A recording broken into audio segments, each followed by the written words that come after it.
P DD आखिर है कौन? आखिर क्यों वो सलाखों के पीछे हैं? क्यों उन पर कई सारे एलिगेशंस लगाए हैं और किसने एलिगेशंस लगाए हैं?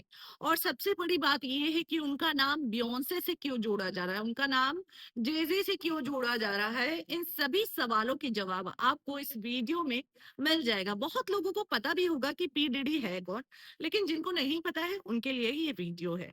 हेलो दोस्तों, मैं हूं कोमल और आप अपना चैनल देख रहे हैं एमके बस। पी डिडी काफी ज्यादा इन दिनों चर्चा का विषय बन चुका है। पी डिडी आपको बता दें कि ये एक अमेरिकन रैपर है जो कि काफी ज्यादा पॉपुलर रह चुके हैं, कई सारे हिट सॉन्ग दे चुके हैं। लेकिन सबसे पहले इनके पास्ट के बारे में जानते हैं हम कि आखिर ये कहाँ से पले बड़े हैं, इनका जन्म कब हुआ। तो आपको बता दें कि इनका जन्म जो है 4 नवंबर 1969 को हुआ। और इनका जो रियल नेम है शॉन कॉम्स। जी हाँ, आपको बता दें कि इनको नाम दिया गया P daddy P puff puff, क्योंकि बचपन में इनका निकनेम पफ था, जो कि इस नाम से काफी इरिटेट भी होते थे। बाद में पफ डैडी के नाम से बुलाया जाने लगा। फिलहाल तो इनका बर्थ जो है न्यूयॉर्क सिटी में ही हुआ है, वहीं पर इनकी स्कूलिंग और जो उनका पढ़ाई लिखाई जो भी है, उनका सारा कुछ वहीं पर हुआ है। इसी के साथ आपको बता दें कि इनकी जो माँ थी वो भी एक मॉडल रह चुकी और टीचर भी रह चुकी। और वहीं इनके पिता जो है यूएस एयरफोर्स में काम कर चुके हैं। और लेकिन इनके पिता भी ड्रग केस में फंसे, और जिसके बाद का खबर ये आई कि कार में उनको शूट आउट कर दिया गया। और उस वक्त जो है डीडी सिर्फ 2 साल के थे। फिलहाल ये तो इनका पास्ट था। अब इनके करियर की बात करते हैं कि इनकी करियर की शुरुआत कब हुई थी। 1990 में उन्होंने अपने करियर की शुरुआत की थी। और इन्होंने एज अ इंटर्न काम किया था अपटाउन रिकॉर्ड्स के साथ। लेकिन अपनी हरकतों के चलते इन्हें निकाल दिया गया। और जिसके बाद इन्होंने डिसाइड किया कि ये अपनी खुद के कंपनी को स्टार्ट करेंगे। बैड बॉय के नाम से इन्होंने अपना लेबल निकाला, और जिसके अंडर कई सारे सॉन्ग्स आए और कई सारे सुपर हिट सॉन्ग उन्होंने दिए, जैसे कि no way out, can't nobody, hold me down, I will be missing you. इस तरीके के गाने आए जो कि काफी ज्यादा पसंद भी किए गए। इनके रैप को काफी ज्यादा पसंद किया गया। इन्हें 3 ग्रैमी अवार्ड्स मिल चुके हैं और बाकी कई सारे अवार्ड्स मिल चुके हैं। वहीं आपको बता दें कि ये जो है इन्होंने इसके बाद एक के बाद सुपर डुपर हिट सॉन्ग्स दिए, और जिसके चलते इन्होंने अपनी हॉलीवुड इंडस्ट्री में एक अलग पहचान बना ली। लेकिन इनका करियर जो प्रोफेशनल करियर है वो हमेशा से काफी अच्छा रहा है। और आज भी डैडी के गाने लोग सुनते हैं, सुनना पसंद करते हैं, क्योंकि वाकई में उन्होंने कई सारे सुपरहिट सॉन्ग्स दिए हैं। लेकिन अगर पर्सनल लाइफ की बात करें तो पर्सनल लाइफ इनकी हमेशा से ही उलझी हुई रही है। आपको बता दें कि जब इनकी वाइफ की डेथ हुई तो कहा गया है कि निमोनिया से हुई, लेकिन ये माना जा रहा है कि इसके पीछे पी डिडी का ही हाथ था। इसके बाद आपको बता दें कि इनकी एक्स गर्लफ्रेंड ने भी एलिगेशंस लगाए सेक्सुअल असॉल्ट के। और जिसके बाद सीएनएन ने फुटेज भी निकाला। उसके बाद इन्होंने एक्सेप्ट किया, उससे पहले तो वो एक्सेप्ट भी नहीं कर रहे थे। हालांकि कोर्ट से सेटलमेंट हो गया। जिसके बाद कई सारे केसेस इनके नाम दर्ज होते थे, लेकिन कोर्ट से ही रफा दफा कर दिया जाता था। लेकिन अब आपको बता दें कि इनके ऊपर एक नहीं, दो नहीं, 100 से ऊपर केसेस दर्ज हो चुके हैं। तो ऐसे में यहाँ पर आपको बता दें कि इनको सीधे अरेस्ट कर लिया गया। इनके घर पर रेड पड़ी, और रेड जब पड़ी तो भाई इनके घर में 1000 बॉटल बेबी ऑयल्स मिले। अब 1000 बॉटल का बेबी ऑयल का क्या यूज होता है, ये तो भाई जब उनसे पूछताछ की जा रही है तो वही बता सकते हैं। हालांकि वो अपने मुंह से कुछ भी नहीं बता रहे हैं, चीजों को स्टिल डिनाई कर रहे हैं कि उनकी कोई भी गलती नहीं है। इतने सारे केसेस लगे हैं।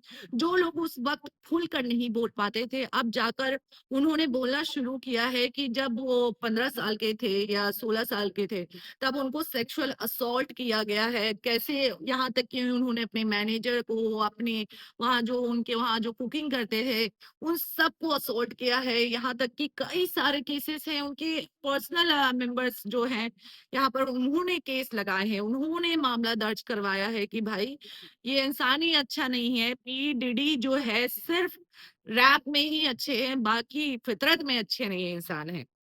तो इसी के चलते वो अभी सलाखों के पीछे हैं। उनके लॉयर ने 2 बार बेल के लिए अपील भी किया, बेल को रद्द कर दिया गया है। अब सवाल ये उठता है कि बियोंसे और जेजी का नाम क्यों जोड़ा है? अब भाई इसलिए क्योंकि ये सलाखों के पीछे हैं और कई सारी गंदी हरकतें उन्होंने की है, कई सारे गलत काम उन्होंने, गलत बिजनेस डाला है और जिस तरीके से वो असॉल्ट करते थे, सेक्सुअली असॉल्ट करते थे, ये कहीं ना कहीं ये सारी चीजें बियॉन्से और जेजी जानते तो होंगे ही। अब क्यों जानते होंगे? क्योंकि अगर कभी आपने गौर किया हो तो ग्रैमी अवार्ड जब मिलता है तब बियॉन्से को थैंक यू जरूर किया जाता है और सबसे ज्यादा जो ग्रैमी अवार्ड मिला है वो बियॉन्से को ही मिला है। और ऐसे में इससे अंदाजा लगाया जा रहा है कि जो है कहीं ना कहीं पी डीडी जो है एक टेररिस्ट ही है, वही कहलाए जाएंगे और उनसे कनेक्शन है, क्रिमिनल रिकॉर्ड्स पी डीडी का काफी हाई है और काफी पहचान है जिसके चलते बियॉन्से उनकी दोस्त है और इसके चलते बाकी जो सिंगर्स हैं, आर्टिस्ट है, वो काफी ज्यादा डरते हैं जिसके चलते ग्रैमी अवार्ड जिन जिन को मिलता है वो बियॉन्से का नाम जरूर लेते हैं। हालांकि जब हमने देखा कि एक फुटेज सामने आई कि टेलर स्विफ्ट जो है टेलर, उन्होंने नाम नहीं लिया था, वो अपने आप को ही इंट्रोड्यूस अप्रिशिएट करने जा रही थी, तभी कार्नी आते हैं, माइक छीन लेते हैं और बियॉन्से को अप्रिशिएट करते हैं। उस वक्त बियॉन्से काफी ज्यादा स्माइल करती है और साफ पता चलता है कि जिस तरीके से टेलर की इंसल्ट होती है वो काफी इंजॉय करती है। तो इसी तरीके से कई सारे सिंगर हैं, जैसे एडल है, लिजो है, इन सबको अवार्ड मिला, तो फिर इन लोगों ने बियॉन्से को ही थैंक यू कहा, बियॉन्से को ही अपना आइडल माना। तो इसलिए कहीं ना कहीं बियॉन्से को भी पता होगा कि भाई जो पी डीडी है ऐसी हरकतें भी करते हैं, ऐसे क्राइम्स भी कर रहे थे, कहीं ना कहीं नॉलेज होगी। इसी के चलते अभी इनसे भी पूछा जाएगा, बियॉन्से से पूछा जाएगा, जेजी से पूछा जाएगा कि भाई पी डीडी के बारे में क्या क्या उनको जानकारी थी। हालांकि वो मना भी नहीं कर सकते क्योंकि कई बार साथ में नजर आए हैं। अब सबसे बड़ी बात है कि पी डीडी अपनी पार्टीज के लिए बहुत जाने जाते थे, मतलब इंडस्ट्री में उनसे बड़ा ग्रैंड पार्टी कोई नहीं करता था।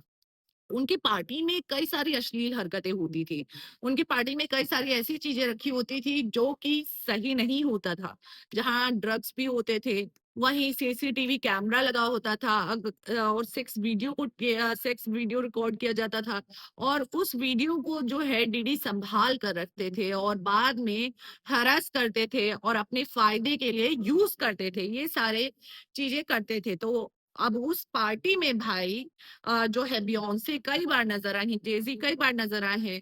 और वहीं आपको बता दें कि जब यहाँ पर बियॉन्से का नाम इसलिए भी जुड़ता है, जब आलिया थी, एक आर्टिस्ट थी, जब उनकी डेथ हुई वो बियॉन्से से भी ज्यादा पॉपुलर थी उस वक्त और वो बियॉन्से से देखा नहीं गया और उनकी डेथ हुई, फ्लाइट में डेथ हुई और ये भी बताया गया कि फ्लाइट में जो एयर था वो काफी ज्यादा ओवरडोज का रखा था, ड्रग्स मिले थे। लेकिन ये सारे रूल्स तो सबको पता होता है, तो कोई कैसे रख सकता है? तो इसके पीछे बियॉन्से का हाथ बताया जाता है। माइकल जैक्सन को कौन नहीं जानता? माइकल जैक्सन भी बार बार अपने मरने से पहले ये बताते थे कि कोई उनको मारना चाहता है और मैं मर जाऊंगा और मेरे को ओवरडोज देने का नाम दे दिया जाएगा और मैंने ड्रग्स ओवरडोज कर लिया, इसके चलते मैं मरा हूं। और वही चीज हुआ भी। इसी के साथ कई सारे नाम एड ऑन हो चुके थे कि जो कई सारे सेलिब्रिटी की उस वक्त डेथ हुई और उसके पीछे कहीं ना कहीं डीडी, बियॉन्से, जेजी का नाम ही बताया जा रहा था। इसी के साथ आपको बता दें कि इनके जो डीडी की लिस्ट है, जो सेलिब्रिटी की लिस्ट है जो उनके पार्टी में मौजूद होते हैं, उनकी लिस्ट आउट कर दी गई है। इसमें कई सारे बड़े बड़े नाम शामिल है, जैसे गोल्ड कार्डेशन, कैट विलियम, निक कैनन, कैली और इसी के साथ जेनिफर लोपेज, टारविस स्कॉट, बहुत सारे नाम इंक्लूडेड हैं। तो इन सबसे पूछताछ की जाएगी। इसी के साथ आपको बता दें कि जस्टिन का एक वीडियो भी काफी ज्यादा वायरल हो रहा है और जस्टिन जो है पी डेडी के साथ 48 आवर्स स्पेंड कर रहे थे, लेकिन उसके बाद पी डीडी के साथ कभी जस्टिन नजर नहीं आए। और कहीं ना कहीं उन्होंने उनका एक सॉन्ग आया था यमी यमी करके, तो उस सॉन्ग में आपने अगर देखा हो तो जब वहां पर एक प्लेट होता है, उसमें जस्टिन की बचपन की फ़ोटो लगी होती है और काफ़ी ज़्यादा इमोशनल हो जाते हैं। तो लोग कनेक्ट कर रहे हैं कि कहीं न कहीं जस्टिन के साथ भी पी डिडी ने कुछ सेक्सुअल असॉल्ट किया या हरकत की, जिसके चलते जस्टिन पी डिडी से कभी मिले ही नहीं। फिलहाल जो भी हो, इस वक़्त पी डिडी से के लिए पूरी छानबीन की जा रही है और बाकी सारे सेलिब्रिटी से छानबीन की जाएगी। और वहीं आपको बता दें कि जेनिफर लोपेज़ से भी पूछताछ की जाएगी। तो इस तरीके से बाकी जो भी कोई अपडेट आएगी, हम आप तक ज़रूर पहुँचाएँगे। फिलहाल आपको ये मेरा वीडियो कैसा लगा? आप कमेंट सेक्शन में ज़रूर बताएँ।